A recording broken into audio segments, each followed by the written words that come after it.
So good evening from London and a very warm welcome to the Institution of Structural Engineers headquarters here in London from wherever in the world you are joining us this evening. My name is Martin Powell. I'm the executive of the institution, and on behalf of our president, Jane Entwistle, who unfortunately in the last 48 hours has tested positive for COVID and is unable to be here in person, we are very pleased to welcome you to this special evening and the presentation of the institution's most prestigious award. First presented in 1922, and the penny only dropped with me this morning, this is the 100 years of the gold medal, and with a stunning array of distinguished recipients since that time, the gold medal is awarded to an individual with exceptional and outstanding contributions to the advancement of structural engineering. And these, of course, continue to be exceptional times. Over 400 people are joining us online this evening from around the world. And it's so good, again, to have the hustle and the bustle and the pre-event discussions. The last couple of years, it's been strangely quiet in this auditorium where we had to limit the number of people in. So it's so good to welcome so many back here for the event live. On your behalf, I extend a warm welcome to a number of previous gold medalists who I see are with us this evening, past presidents of the institution, and representatives that are drawn from those active in the current affairs of the institution at national and at regional level. Most importantly, however, we're delighted to welcome our 2022 Naeem Hussain and his wife, Moira, who have travelled to London from Hong Kong and are joined by members of their family. You're most welcome. Thank you for coming.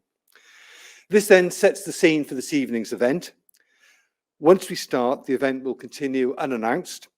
Immediately after the address, President-elect Matt Byatt will lead us through the proceedings, commencing with the presentation of the gold medal and the certificates. And depending on the time available, there may be a chance for a question or two.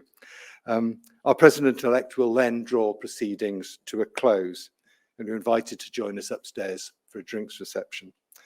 So it's now my pleasure to formally introduce and welcome Naeem, who will no doubt share the essential facts we need to know from his life story. So no need then for me to present a potted CV. Suffice for me to read the citation for the award, which I think speaks volumes and provides all the introduction we need. And the citation reads that the institution's 2022 gold medal be awarded to Naeem Hussain for the major and inspirational contribution sustained over many years he has made to bridge design on a global scale that reflects a background in both architecture and engineering. Naeem, please come to the lectern.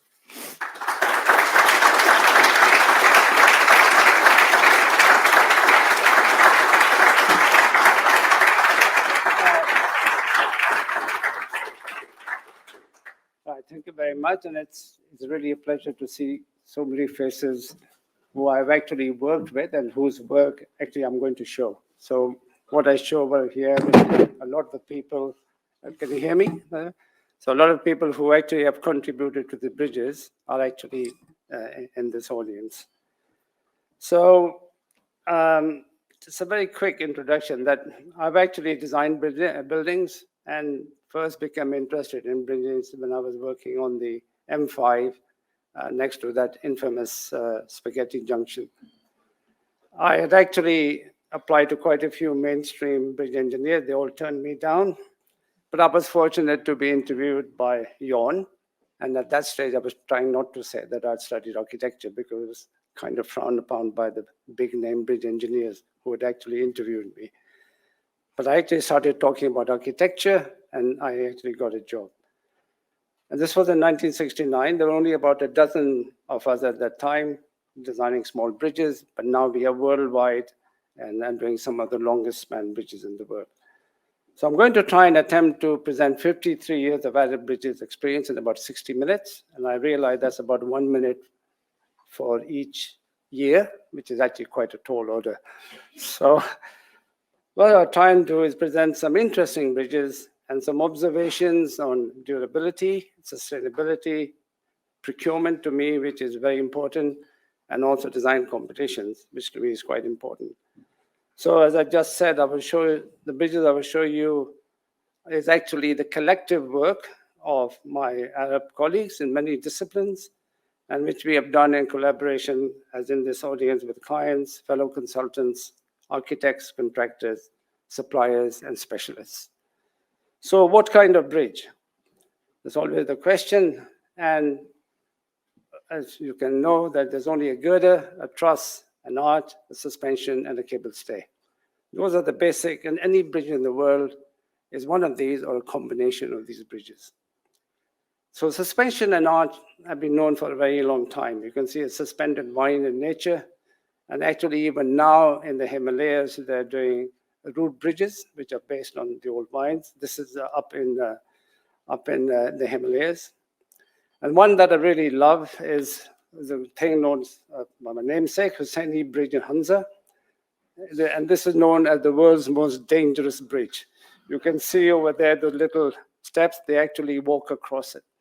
This was built in about 1964, I think about the time I first arrived in England. And then the arch.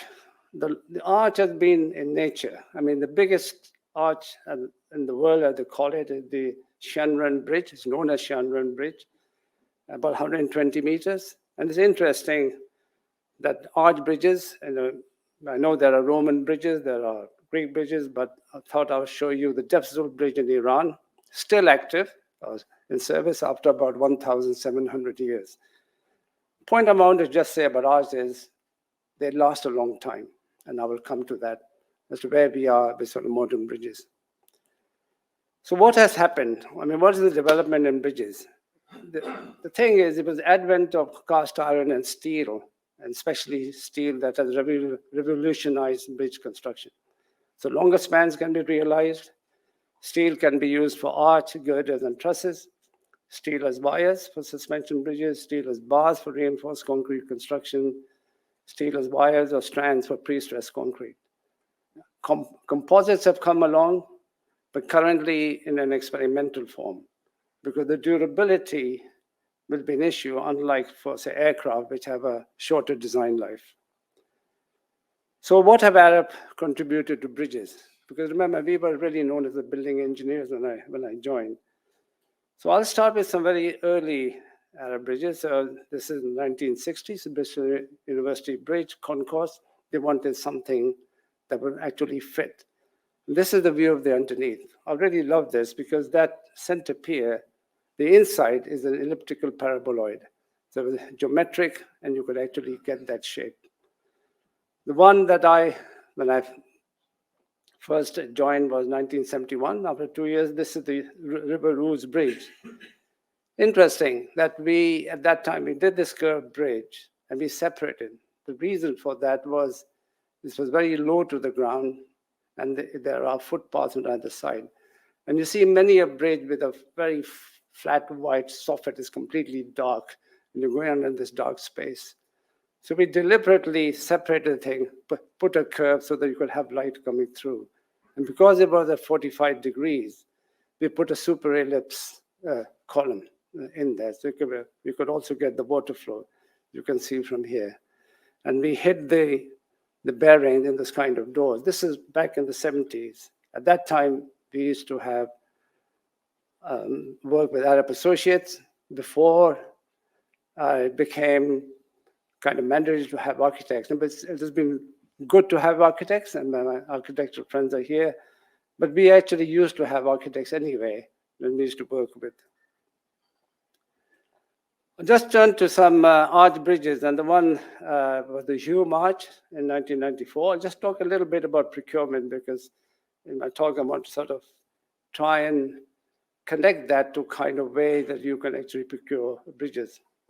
So this was a design competition between pre-qualified designers, and the detailed design and construction supervision was done by the consultant. It was an early form of the NEC. It was actually very successful because there were issues, costs went up, and we were able to change the design along with the contractor.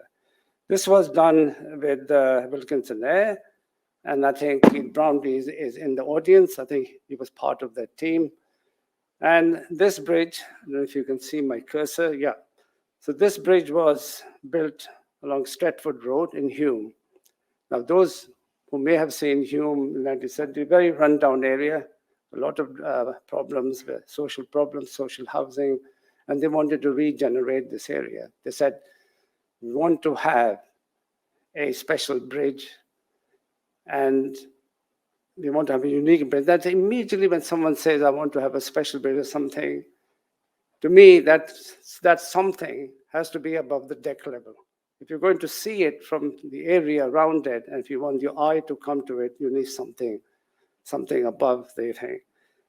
At that time, there were a lot of bridges being built, but I don't know how this idea came. I mean, literally, this was in Wilkinson's office, lots of wine in the evening after 5:30, and then somebody, and I don't know how it came, it might have been Jemay, it might have been Keith Brownlee, whoever, they said, how about a diagonal arch? Now, no one had ever done the crazy thing like a diagonal arch across a bridge before. And I said to myself, yeah, why not? But there was a good reason for doing it. The reason was that you had a road bridge going over a major underpass. And if you do a diagonal arch, you could actually see the arch in two directions.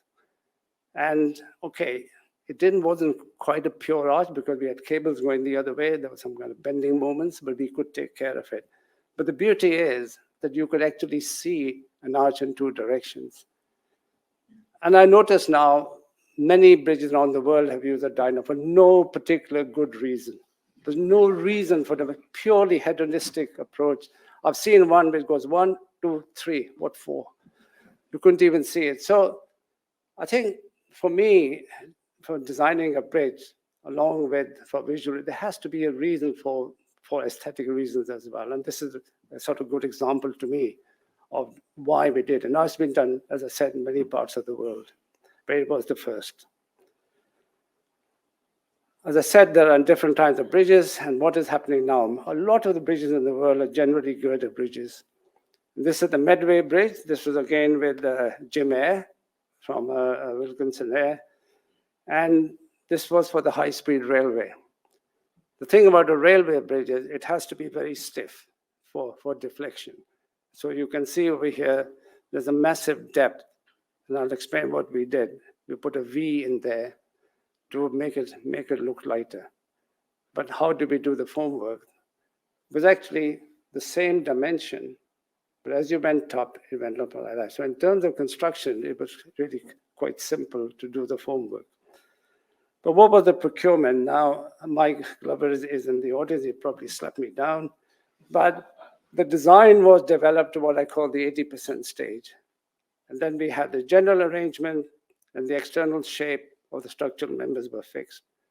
But the construction tender was rather odd. It was a variation of early contractor involvement, in that the construction and shop drawings were developed to take into account the contractor's construction method and preferences. And I'll explain what actually then happened. So in terms of design, I want to coming back to design, it was going to be built next to the M2 motorway road bridge. And in between was going to be the new M2 and then our high-speed railway bridge over here. And for a railway bridge, you need to have stiffness to limit the vertical acceleration. So you need to have stiffness. The old bridge, which was from, I think, the 1950s, had 40-meter spans. So we also made this 40-meter span so that we could kind of line up the column. But with the same depth, we talked to the highways people and said, can you make your spans 80-meter for the same depth? Because then we can line up. Of course, it doesn't quite work like that. It looks nice on a drawing, they all line up. But in reality, they don't quite line up. But it still helps for looking at different angles. There is a kind of rational reason for trying to actually put those columns. And that worked quite well. So you can see from here, that was the old bridge, the old one, the road bridge, and then we put the railway bridge. Highways used to have a straight line here and then a straight line. And I said to them, look, all three bridges, the Original one has got a curb soffit. We are going to do a curb soffit. The road bridge should also. They said, no, you're an engineer. What are you telling us? So I had to go and ask Jim Mayer to come and talk to me. But he was an architect. Oh, yes, the architect said, put a curb. So that's how we got it, right? So that was, to me, was okay. We got the thing. But with the three curves, there's a kind of, if you like, a language between those three bridges. And as I said, we did a push launch, and you can see on the right-hand side about this V over here. And then the three bridges as they have actually been built. That, by the way, is about 14.5 meter deep. But for me, even now, visually, I think by opening the column, taking the column and exciting it through, it's got to lighten the effect. So was the contract method successful? I mean, to me, it still, I would say, was partially successful, because I felt the contractor asked for unnecessary changes to buy time and probably get EOT to his benefit, which then means when we are doing this very, very big bridges, very big infrastructure bridges, it's not just about design. The conditions of contract and the specifications, they need to be robust, and they need to be tailored to avoid situations where, like what I believe happened on this, for them to take advantage. So for me, as I do more and more bridges, specifications and conditions of contract are just as important. Let me then turn to, again, what is happening in the girder world. What we are seeing and what we have done over the last 3 decades is that quite a number of large sea crossing bridges. And these have been built mostly comprising of girders for the marine viaducts and generally cable stayed bridges for the navigation channels. So I'll try and describe some of the interesting cable stayed bridges and what I call advances in marine viaduct construction. But the interesting thing is that while the cable stayed bridges are the glamour part, I call it, of the crossings, the majority, the vast majority of the cost is actually in the marine viaducts. Therefore, to me, it is necessary, for fast and efficient construction methods that actually drive the type of structure to be used in order that we obtain the most economic design for the marine viaducts, taking into account, like the physical, environmental, and the topographical considerations. I'll give some examples of those. But just a little word about cable stayed bridges. A lot of you over here will be familiar with it. But just to say that supporting a girder with taut wires, actually, it goes back a long way. I mean, the first proven bridge with inclined stays was the King's Meadows Bridge in England, designed by James Redpath and John Brown, I think back in 1817. Now, at that time, the structural action was not really fully understood, in that the stays have to be tensioned and the forces in the stays have to be tuned to pick up the girder loads directly. So failure of these type of bridges in the early 1800s actually put a damper on the development of cable stayed bridges. The breakthrough in understanding these bridges, the structural behavior, came in 1926 with the temple aqueduct designed by Eduardo Tarroja. But it was really only after the Second World War when cable stayed bridge technology really flowered, with Dishinger's publication of Suspension for Very Heavy Loads, which he published in 1949. So the first modern cable stayed bridges were actually built in Germany. There was a lack of steel. They wanted to use steel in the most efficient way. And the first one, the real modern ones, were the Knie Bridge and the Oberkassel Bridge in Düsseldorf. Now, you'll notice immediately there are like 4 stays over there, 4 stays over there. The reason why they could not go more than 4 or 5, or even like the Erskine Bridge, was just pure hand calculations. You could not invert a matrix. I've done it personally back in those days, right? You could just about do a 6x6 inversion. That's bloody hard work to do it. And that's the reason why this is why those things. But when computers came with this powerful computers where we could do inverse, you could put a lot of stays. And that was the explosion when suddenly we could do longer cable stay bridges with more stays. So just to, okay, I know a lot of you will know it, but you can see from here, if you had a dead load, this is why the failures took place in the early 1800s. They didn't really fully understand the extension was going on to get a bending moment. But if you stress them up to what we call zero deflection, that was the secret by which you could pick up the load. You can see very little bending moment in there. And that is what made cable stay bridges as an alternative to long span suspension bridges. You can see the general behavior of that, loads in the middle and loads in the side. Because what I'll show you here will have a direct relevance to what we did for the Queensferry Crossing in Scotland. So one of the first ones where, for us as Arab, as a breakthrough into long span bridges was the Øresund crossing between Denmark and Sweden.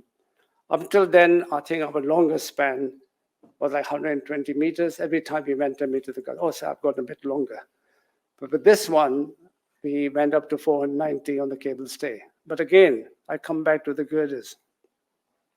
But what was the procurement method? Because this is, again, relevant to what actually happens in the bridge world. So in this one, there was an international design competition between a limited number of pre-qualified designers. Then the winning designer, luckily it was us, was appointed to develop the reference scheme. Then the reference scheme was the basis of design and build contract. And in that, the general arrangement was fixed, external dimensions were mandatory, but within that, the contractor could develop the design. But the designer was retained for the construction contract, technical assistance, and also the supervision. An interesting thing about the Baltic is it's got a constriction in there. And they say that if the water goes into the Baltic from the North Sea, on average, it takes 70 years for the water to get out. It doesn't have a flushing action. So it's very saline, and it was very important that there was minimum obstruction to water flow. They said less than, I think, from memory, something like 1% reduction in the water flow through it. So this was the original treaty reference scheme before they invited the design competition. And you can see over here, it was a single level deck for the railway.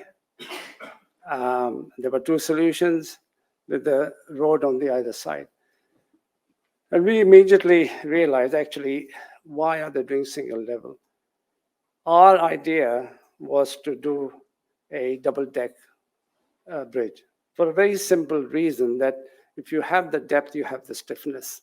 So you might as well use the depth of the girder to your advantage to put railway loading on it. I'll come to that in a minute. But they had two navigation channels. We replaced it with a single one, and we deliberately put an S-curve. And I've done this on other bridges since. What I like about doing an S-curve is when you do a very long straight bridge, all you see is the black tarmac in front of you. That's all you see until you come to the bridge. So you don't really see, and all you see is the towers. But if you do a curve, you can see we did this kind of, in those days we didn't have very fancy computers, so these were kind of all hand drawings. And as you go there, you can see varying views of it. And that's what makes the bridges sort of interesting. But as I said, instead of a single level, you might as well use the depth to give you the stiffness and to take care of the dynamic acceleration for the trains. And that's what we did. But the other thing was, by using a truss, we could go to a longer span of 140 meters. And that was advantageous because the soil here is sandstone, not very deep. We could dig out and we could put the column to give the least obstruction to the water flow and go for a longer span. So the design, if you like, and the construction, leaving aside the aesthetics, to me is still driven by the engineering issues. How do we use the engineering in order to realize what that bridge should be? So construction for a bridge is very important.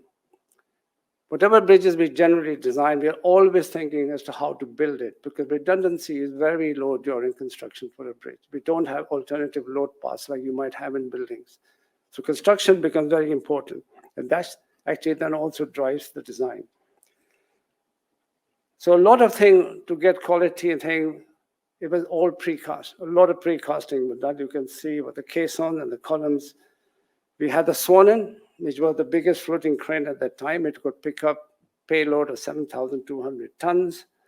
That contraction over there was slightly lighter, so we could pick up like 6,000 tons. So those were used to actually put precast columns and things.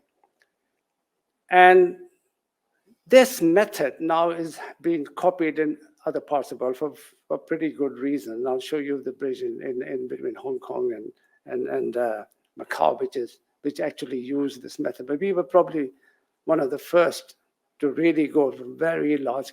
Our design competition was actually based on this method. And the 140-meter girder was actually fabricated in Cadiz in Spain and then brought all the way to Denmark. And we see this lot in big bridges. Procurement is from different parts of the world now to bring it to a certain location. So that's the last girder being erected. And then for the cable stay bridge, we wanted to continue the shape of the truss. We put what I call outriggers to pick up the cables. And freestanding towers, simple reason, amount of time it takes to do cross girders sets back time. So we said, okay, let's not have columns, and have really freestanding columns over there. And then with this harp arrangement, you can see from the approaches, we had like 45-degree truss side. But when we came to the cable stay, we lined it all up quite deliberately to make it in line with the cable stay. So we changed the truss arrangement, and then that was done by putting an outrigger, and it really does look neat. So it was trying to bring in the visual side, what you call the architectural side, if you like, along with the structure. I love the details on this. I don't know if, when I look at details, when I look at if you go to Sydney and you see the Sydney Harbour Bridge, I mean, I'm just giving as an example, beautifully detailed steelwork. Every little detail was thought through, the gusset plates and things, to make that thing look like a work of art. Okay, this was the main caisson being floated out on the dry dock for doing the columns, and that was the new shipping channel. So how about then the procurement? So as I said, the design competition was limited to a small number of pre-qualified designers. I think there was something like 5 designers were pre-qualified on the basis of track record. And the employer obtained the bid that it has chosen for technical and aesthetic reasons.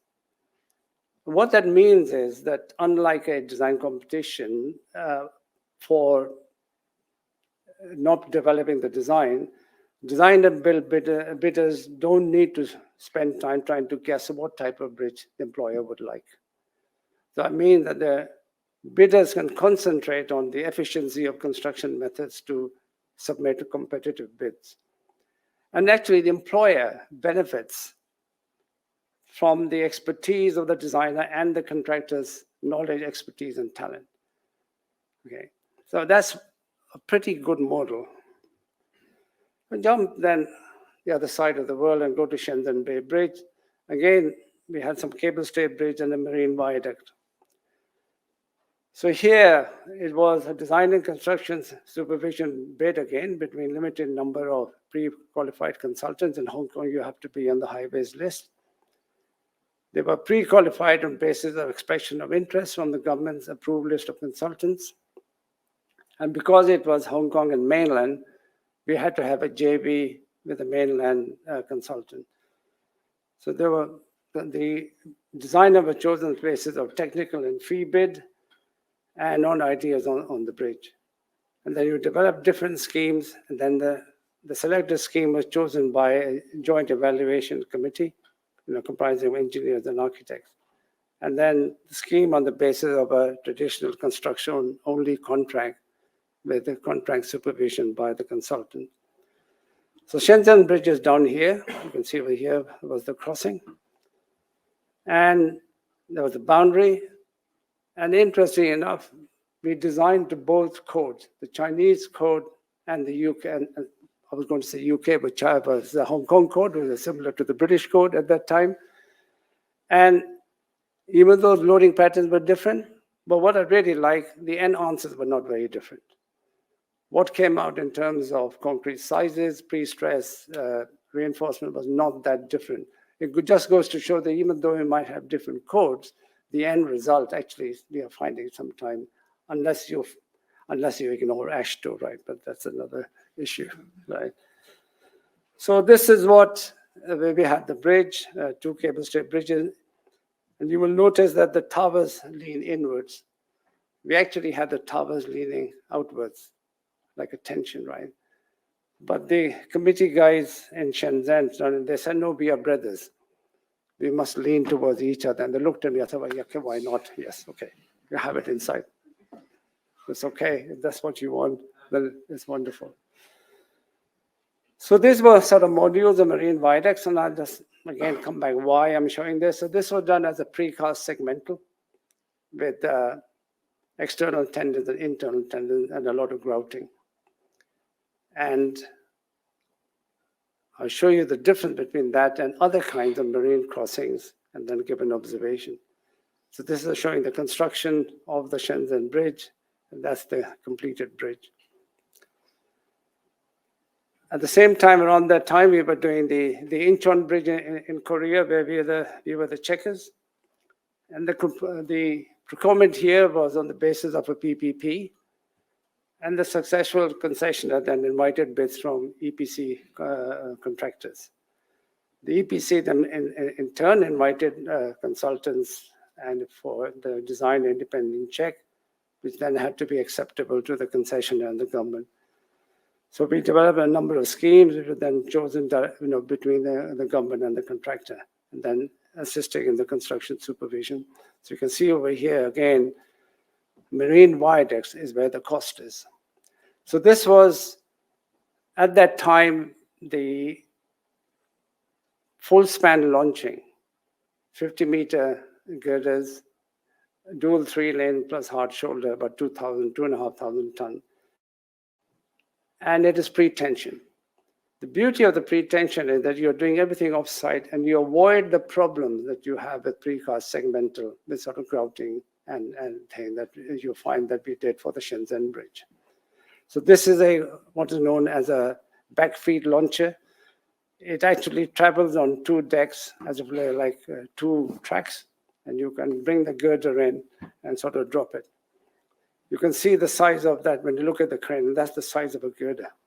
Gives you the feel for, and this is 3 lanes plus hard shoulder deck, 50-meter long. But these kind of construction equipment can handle this kind of load. That shows the completion.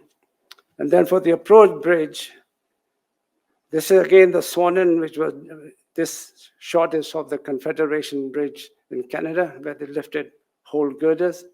And the same technique has been used for Incheon, where we do the section over the deck. You will see the size of a guy down there, which we can lift up, put into place, and then start doing the balance. So these big marine viaducts, big equipment with which we can do quality construction. So what is the benefit of that procurement method, right? Now, the concessionaire's main interest is actually to have the shortest construction period in order to open the bridge to traffic and as early as possible to get return on investment. But his horizon is actually just driven by the least cost and speed of construction. And I've seen this, the concessionaire is not that worried about durability. He's only worried for the durability for the concession period, which might be like 30 years. He's not wondering expenditure on inspection or sort of maintenance, right? But government, as the owner of 120 or something, they want durability and a sort of longevity of design. So if you want to have that, it can be done. But what that means is you really need to have very appropriate and robust conditions of contract and design specifications to go with it for durability. These are quite necessary. And for a repeat, I'm saying these are equally as important as the type of bridge and aesthetics. And I think designers, as people in this room who are designers, they need to bear this in mind. Another bridge we've done is Temburong. This is like a 32-kilometer bridge which just been completed. And this was a kind of straight procurement method. And when engineers design, you go into the thing, develop it. It's a straightforward construction-only contract. So Brunei Bay over there, and Brunei was cut off between two districts. And if they had to drive through Malaysia, but it took like something like 4 hours to go through. But this link cut that down to about 30 minutes. I think David had an involvement, on this bridge as well. So there were 4 construction contracts, like Marine Viaduct was something like 14 kilometer. And the speed was the issue. And on this bridge, we again had a module of 50-meter spans, used pre-tension girders. And for the first time in the world, this gantry was designed by Dorman Long Technology. I was the engineer, and I worried that there was only one gantry instead of 4 or 5 gantries that we would have needed to complete the bridge in the traditional way. First time, as I said, it could lift 2 girders at the same time, and then lift it up. And the production meant 1 girder per day for 14 kilometers. And I think this was better than doing even on the Incheon, where we had a back feeder, which looked like 2 to 3 days per girder. But we could do this 1 per day. And I think this will probably in other crossings, we will see this on a massive scale. The towers on this is a bit very interesting. So there are 4 districts in, as I said, in Brunei, and they were cut off with Malaysia in the middle. And it was a question of how to unify them. Now, it's an Islamic country, and they actually said to me, Naeem, look, we want a bridge. Can you do something for our bridge that would give it an Islamic flavor? And in the Islamic architecture, you can see there are typical gateways, and there are also screens, use as decorative screens. And you're trying to do a bridge to see. So we came up with this idea of having 4 archivolts in the thing to represent the 4 districts. I had actually a more interesting kind of window to allow the light to come through. Now it's a little freeze in it, but this is too much. So this is what we have done. But in terms of engineering, it's just simply an A-frame. But they have, for that country, and this like a gateway, I mean, they are very pleased with this. But of course, you have to make your choices to where you think it actually does work as a gateway. And that shows the completion of the bridge. So there again, we have gone from precast segmental to truss to pre-tension is what we have done. Then the Hong Kong-Zhuhai-Macau Bridge. This is currently the world's longest bridge, about 54 kilometers. Yes, Chris, we put an S deliberately. We did that. But there was also where it also connected, by the way, Chris, where it came to that location. By the way, that is Lantau Island, where Maura and myself live. And this is a shot from Zhuhai. So this was interesting procurement. So again, the bridge was between Hong Kong and mainland, and it had to be a JV. So we made a JV and we bid for it. We did quite a number of schemes, and then that was chosen by a joint committee. And this shows the layout. As I said, the whole thing about from there to there is about 52 kilometers. And Arab have done virtually all of this, including down here as well. So very much like Orison, we had to make sure that we did not block the water flow through here. So these are sort of buried pile caps. Normally in marine crossing, all you would keep the pile cap at water level to make the construction easier, but this is deliberately being put in the soil to reduce. So this shows the 75-meter and the 110-meter span viaducts. As I said, the piles were deliberately lowered into the seabed and then how do you build it was the issue. So very much like Orison, precast sections, same kind of thing. But one of the developments that we did over here was how to drop the pile cap into the ground, into the piles, and not need to go down there and start doing in situ concrete. So we have actually used a Gina joint. If you're familiar with big immersed tunnels, you have a connection between the joint to make them watertight. So this Gina joint has been used between the precast pile formwork, permanent, into the piles, and that forms the socket. What that meant was you could actually create a cofferdam on the pile cap itself and then lower the whole thing onto the pile, and with the Gina joint, have a watertight, take the water out, and then you can do the concrete in these pile caps. Nobody has done it before. This is again the first time.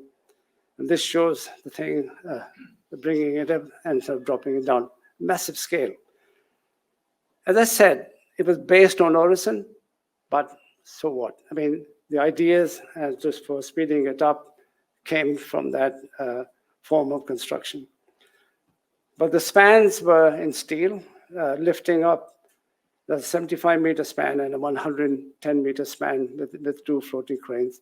And the lifting capacity of these, you do a deck a day, virtually. But on this bridge, there were 3 cable stay bridges. These are my original hand sketch before we were bidding. I was trying to look for a sail. I thought some kind of a sail would be quite nice. We came up with this idea and we said, okay, I had a single tower. And when we presented it to the committee, they went very quiet. And I said, they said, we Chinese don't like asymmetry. We prefer. I said, okay, I will put another span. I'll put another bridge next to it. How about that? They said, okay, go for it. So that's what we did. And you'll see from here that originally, like any typical cable stay bridge, we put an intermediate anchor pier. But actually, more by chance than by real intent, we found actually by doing that, we could actually cut down the bending moment quite a lot. So it wasn't something I thought from the beginning, but once we got that, we suddenly realized actually we could do away with the intermediate anchor pier. And this is the final scheme. Thank you, Mara. Okay, very kind of you. You're looking after. Okay, I'll go on. And then you can see on the left is a computer image, and on the right, and this bridge is to be, I'm not trying to exaggerate, it's become the face of this project. I went to Shanghai for the immigration, and they have this screen that you go in. I thought, yeah, I recognize that bridge. I said, where's my copyright for this? And that's a view of the whole scheme. This is like just before a typhoon. I love that shot of looking from Zhuhai, looking towards Hong Kong. So, long sea crossings, right? I mean, we are now in a stage where I think we can build these in extreme environmental conditions, like very deep water, ship impact, typhoon, high seismicity. But the secret to me is that you must minimize as much as possible any wet works and any on-site works as much as you can. So the trend is going to be towards larger and larger off-site precast and prefabricated elements, right? And these can be steel or concrete, but actually it can also include both substructure and superstructure, which can be manufactured in factory conditions and then erected by very large and high capacity construction equipment. Now, some of the techniques that I've just shown you is what we are currently doing on the Bataan-Cavite Bridge. This bridge is like 32 whole kilometers. We've got 2 navigation channel bridges. We have a 900-meter span bridge here, 400, and some marine viaducts. And all the techniques that we have learned so far, we are deploying on this. And on this one, when we did the economics of it, looking at steel, composite steel, we found out that 100-meter span pre-tension concrete girders would be the most economic for this. And because it's in a high seismic area, you can see the whole scheme. You can see the shot over there. Because in a high seismic area, we have also used seismic isolation in order to do the foundations for the. So here it has got everything: very high typhoons, seismicity, wind, and deep water. But what about long span cable stay bridges? Stonecutters Bridge, probably one of the best. I have to say that it actually fits. The concept designers for these were actually Halcrow, Flinton Neal, Smetty, and Dissing and Whiteling. And you will see over here, there's a steel tower over there. It's a nice little story about that thing being in steel. So what were the procurement sort of method for this?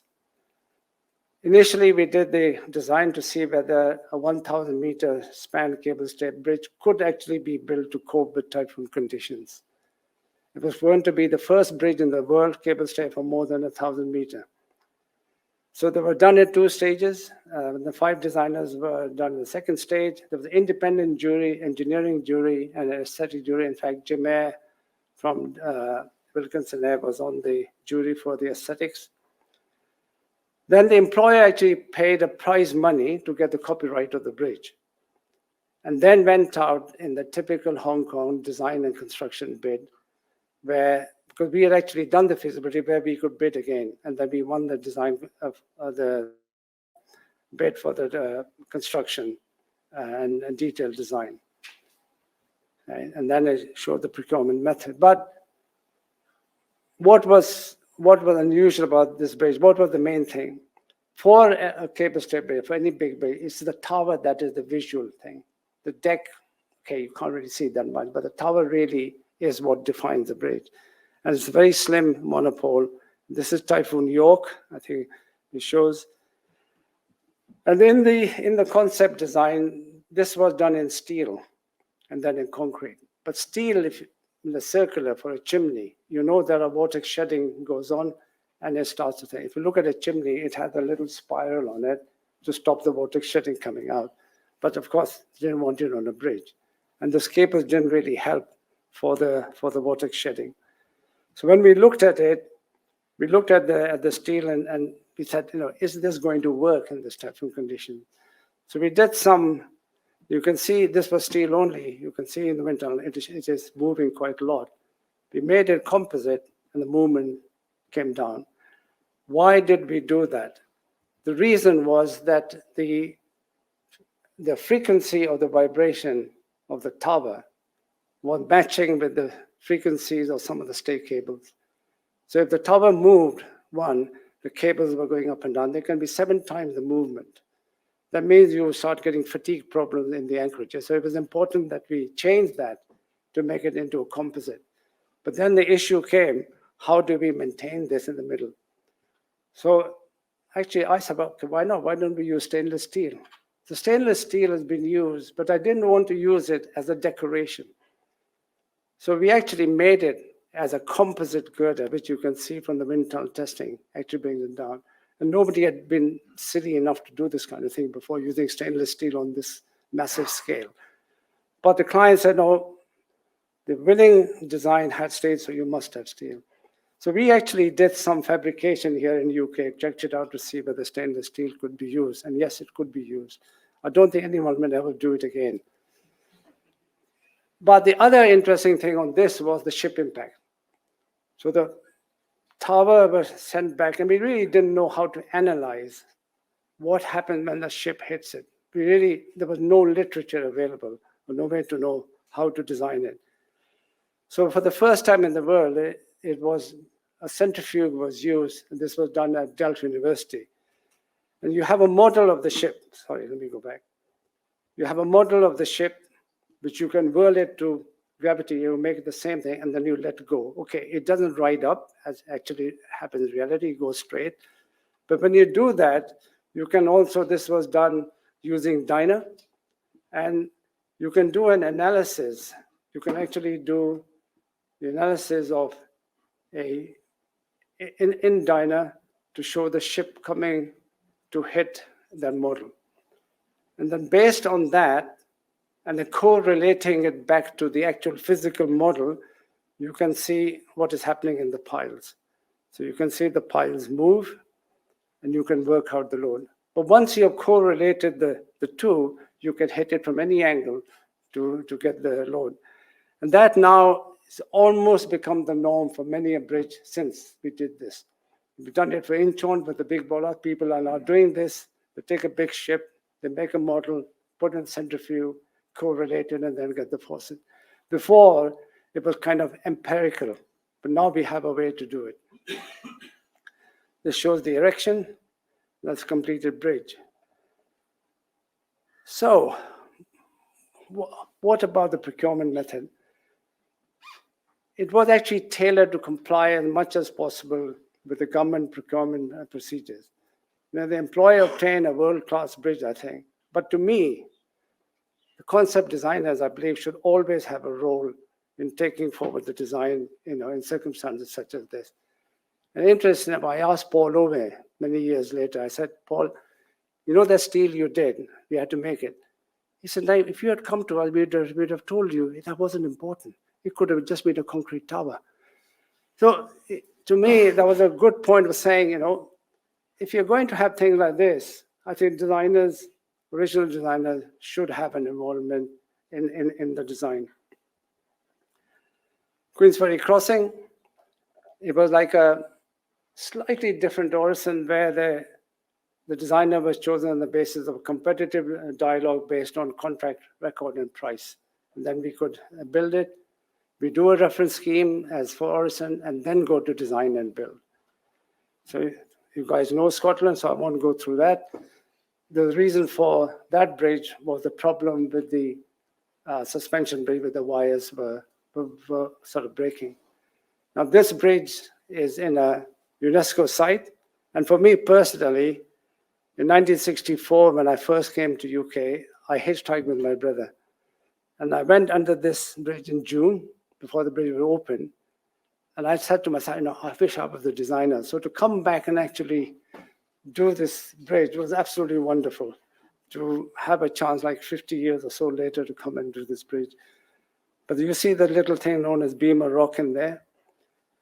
Now, had this bridge been built in the 1990s, it would have been a suspension bridge, because we didn't have cable stay bridge technology at that span at that time. But come 2007, cable stay bridges, we were already doing stone cutters at 1,000. We had Tatara at 890, span ranges had gone up. I won't say which consultant, but it was their scheme. Massive pyramid towers, totally drowning the other two bridges. That didn't seem right? So they had this beam of rock, which was fine. They could put a tower, so they were like 650 meters.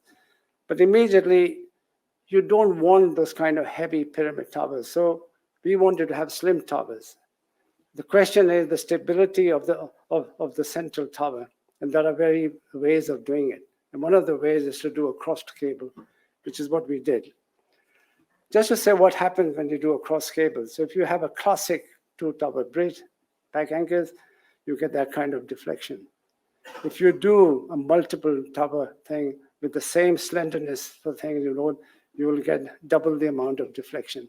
But if you cross it, you actually make it almost like a girder, like a frame girder, and you can reduce the deflection. And you can see from here the deflections came down. By doing that, we could have a very slim tower, which didn't drown the other two bridges. To me, it was important we don't drown the other two bridges visually. And we could also save a lot of money by having a very small footprint for the foundation. So that's what was done. This is a computer graphic. We looked at different kind of towers, but to me, that slimness, it doesn't totally dominate the slim towers of the suspension bridge. And And the beauty of all this is that you have three cantilevers on the right-hand side, three frames.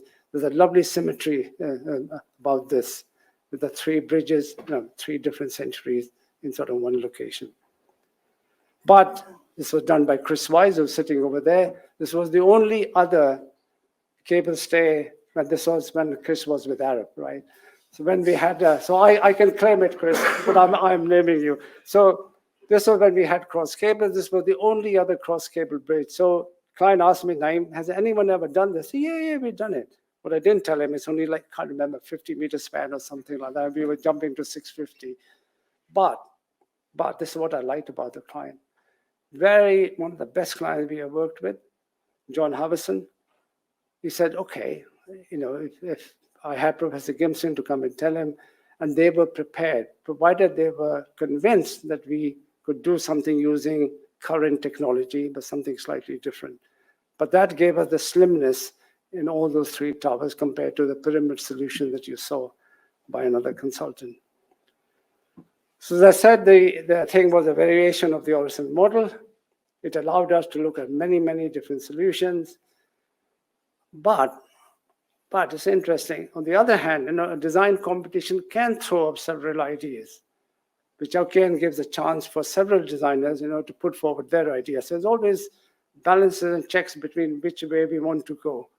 But both the Orison and the Queensferry model is good in the sense that you fully develop the design, take it to a high level of degree, and then go to a D&B contract to actually build it. Then you get the best of the contractor as well. So then I've talked about arch, I've talked about cable stays. What else have I not talked about? Suspension bridges. So long span suspension bridges in the 60s and 70s where the UK were fourth, seven, Humber. But cable stay bridges kind of then took over from suspension bridges going up to 1,000 meters. You suddenly saw there was a dearth of suspension bridges being built. But then in China and in even Korea was where the really big suspension bridges came in.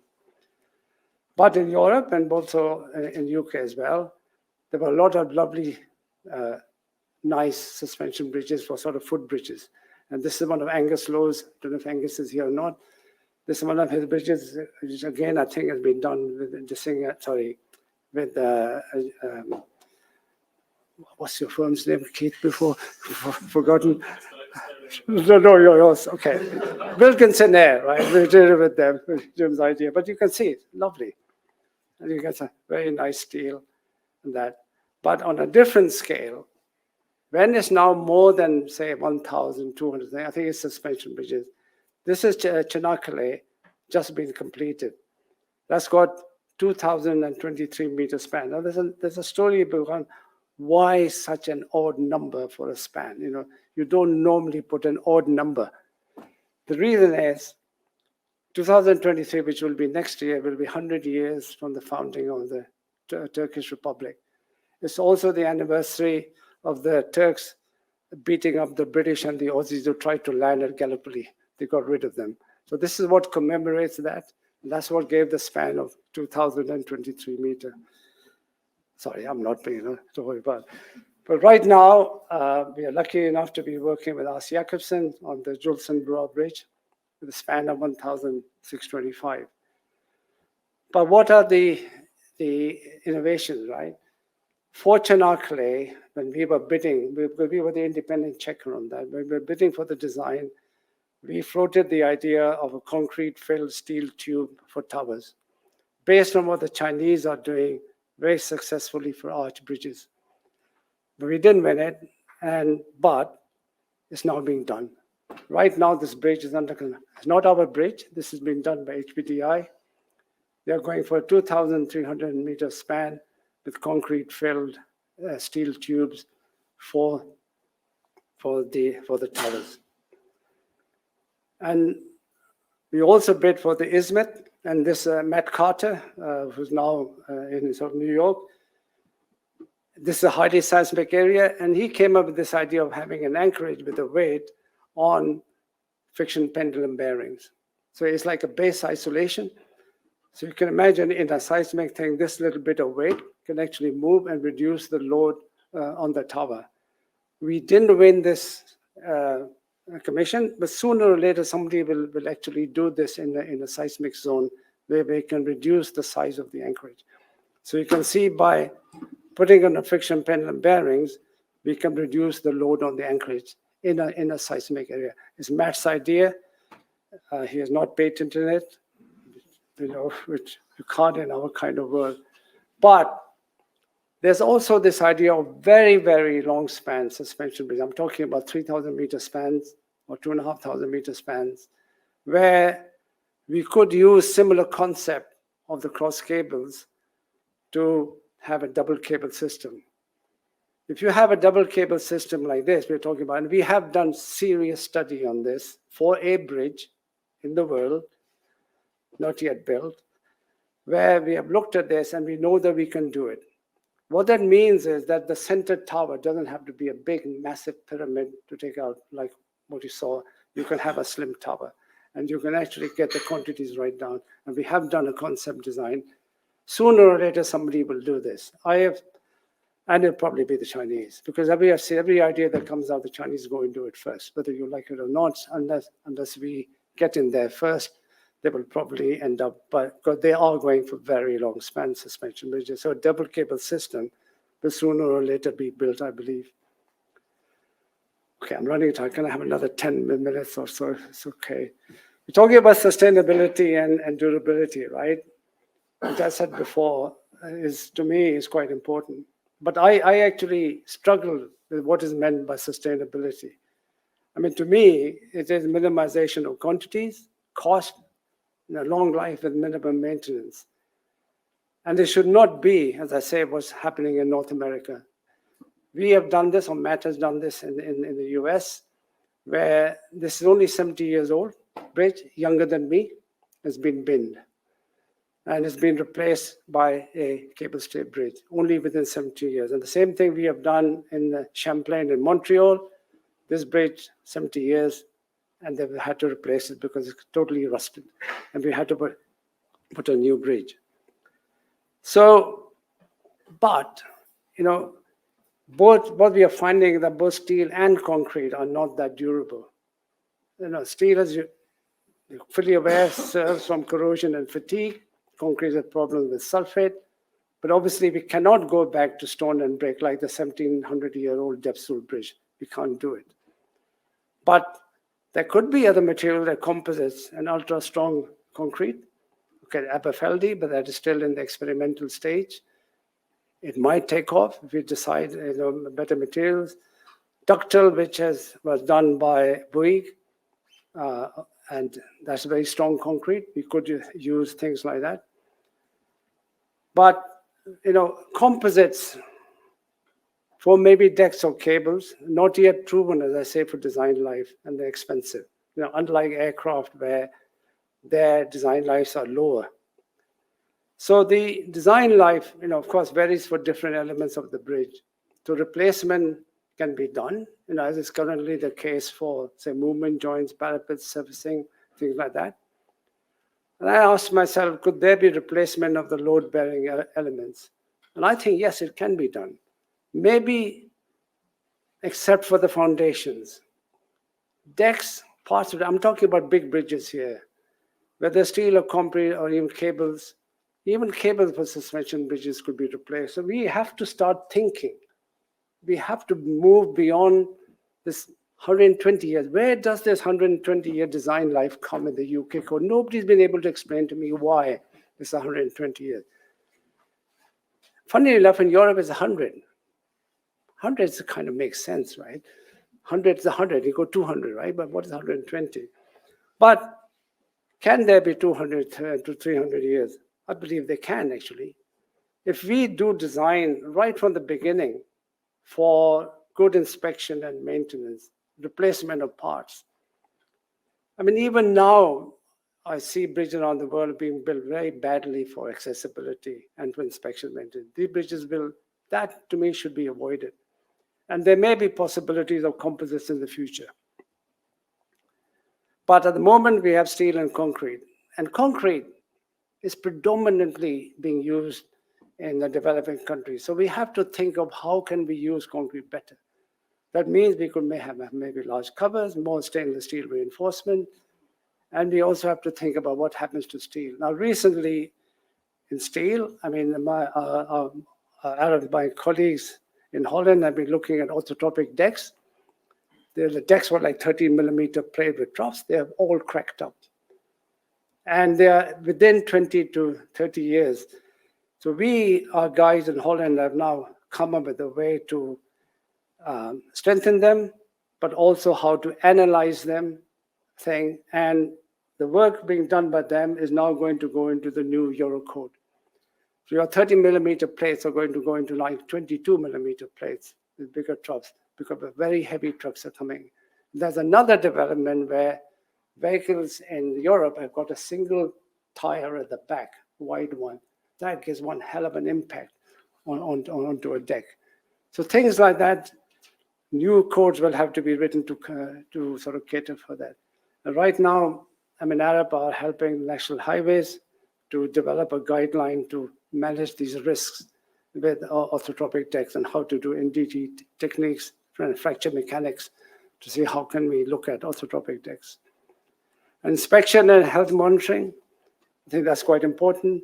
Stonecrusher Bridge, enormous kind of access facility. We even have a train inside the bridge to take you quickly to a location. If there's an accident or something, they can come up and go inside the bridge.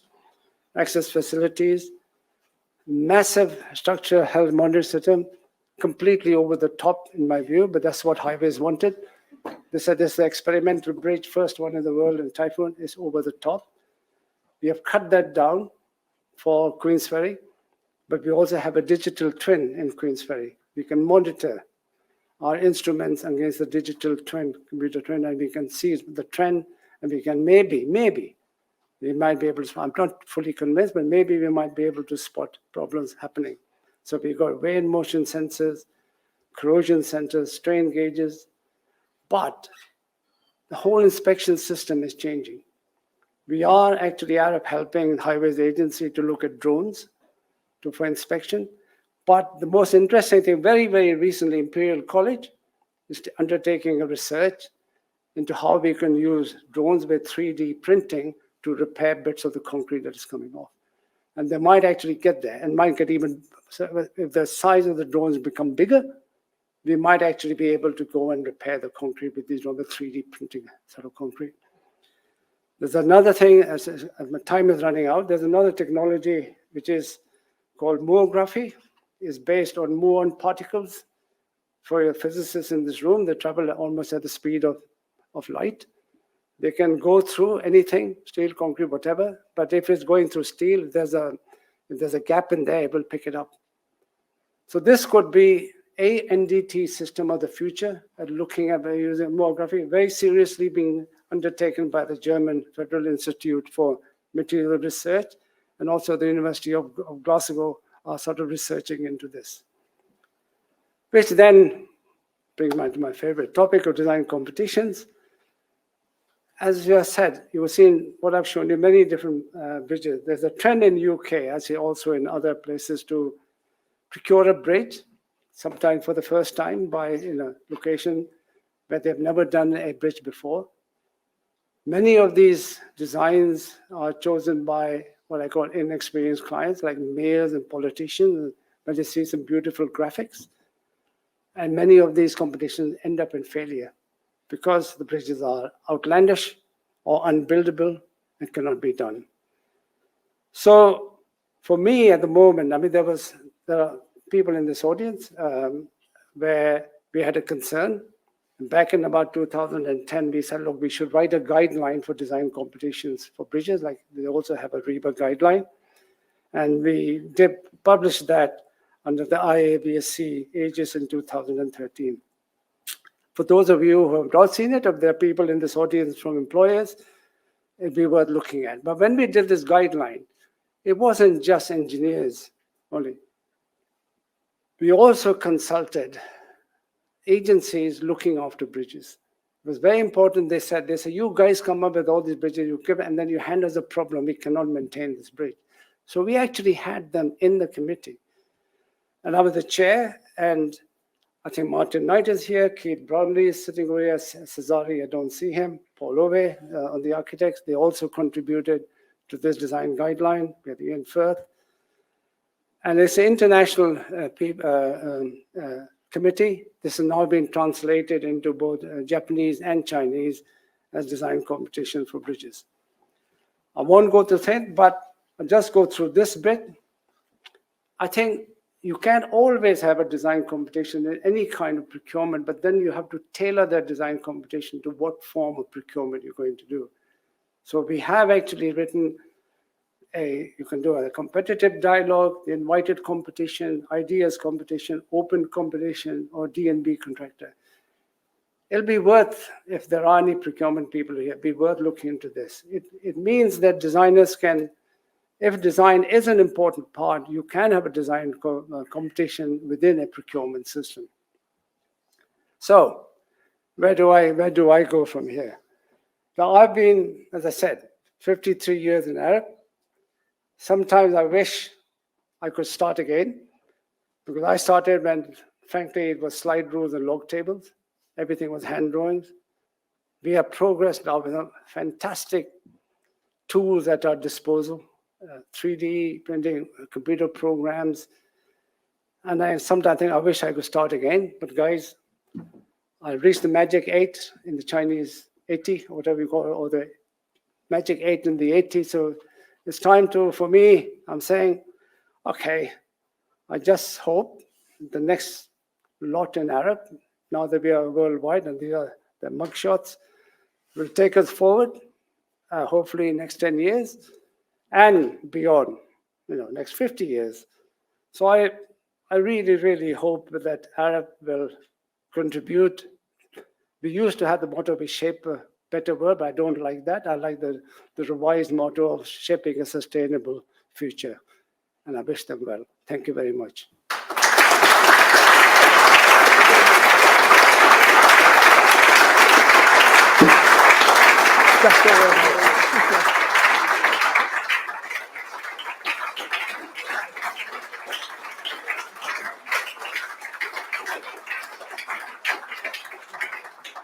Thank you very much indeed. That now gives me great pleasure. He says standing in the wrong place. If we stand in front of the lectern, I will present you with your gold medal. Thank you so much. Do you want to open your box? Better not drop it. There we go.